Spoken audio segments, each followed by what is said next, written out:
Have you ever watched a child really truly struggle with writing? You know the scene, the crumpled papers, the frustration, maybe even some tears. It's tough. Well, today we're going to unpack exactly why that happens and, more importantly, explore a really powerful way to help. So let's dive right in. It's the big question, isn't it? The one that keeps so many parents and teachers wondering. I mean, why is an activity that seems so straightforward for some kids just a huge mountain to climb for others? Let me tell you, it is not about being lazy or not trying hard enough. The answer is usually way deeper than that.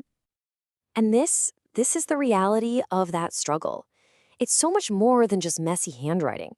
It's this daily battle that can completely chip away at a child's confidence, create all this tension at home, and turn school into a place they dread. It really does impact their entire world. So, to really understand what's going on, we need to kind of zoom out for a second and put this whole struggle into a bigger context. We're talking about learning disabilities, which is a recognized clinical framework that helps us make sense of it all.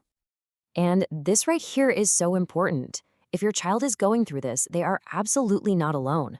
Far from it. Specific learning disabilities affect somewhere between 5 and 15% of all school-age children around the world. So, yeah, this is a really common issue. Okay, so what are we actually talking about when we say learning disability?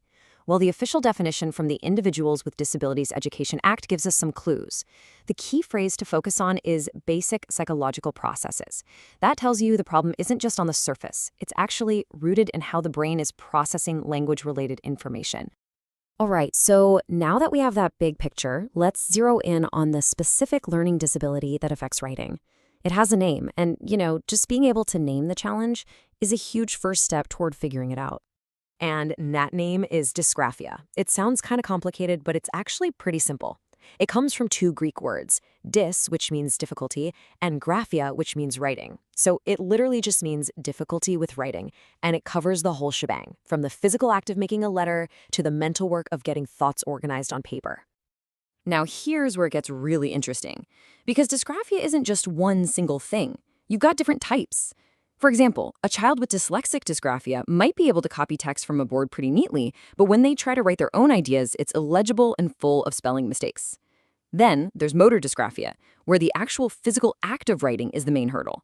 And with visuospatial dysgraphia, the page itself is like a confusing map. They struggle to stay on the lines or space words out correctly. This quote just paints such a clear picture, doesn't it? You can just imagine looking at a notebook and seeing this. It's not just messy.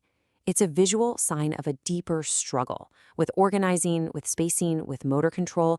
This is the challenge we're trying to solve. So, with such a complex problem, where do you even begin? Well, this brings us to the hero of our story, the occupational therapist. These are the professionals who are uniquely trained to help untangle all the different threads of dysgraphia.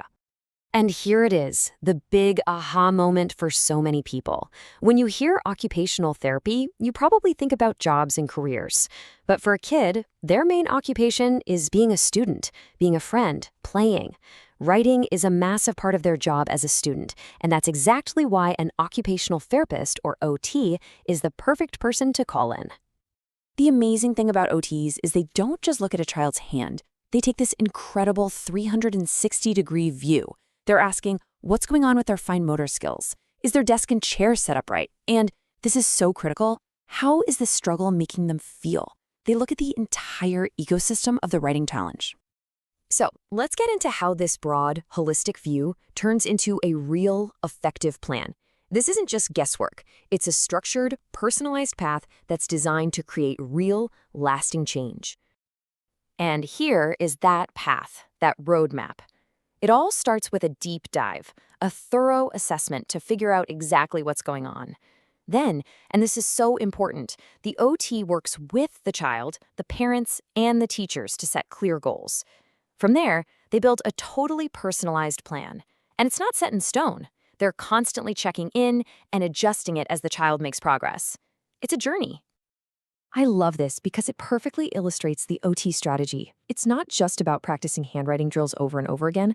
Look at this. Half of the entire effort goes into building those underlying foundational skills. The rest is split between practicing the actual act of writing and, really importantly, making the environment work for the child instead of against them. So, what does improving foundational skills really mean? Well, think of it like this. You can't build a sturdy house on a shaky foundation, right? It's the same principle. This part of therapy is all about strengthening hand muscles, training the eyes to understand space and size, making the movements for writing automatic, and even making sure the child can sit with good posture. These are the essential building blocks for successful writing. And that leaves us with this final thought. For way too long, messy or slow handwriting has been seen as some kind of failure on the child's part. But what if we just flipped that idea on its head? What if we saw it not as a flaw, but as a clear signal, a signpost, pointing us directly to the kind of support a child needs to really succeed? When we understand the why behind the struggle, we can finally provide the right how.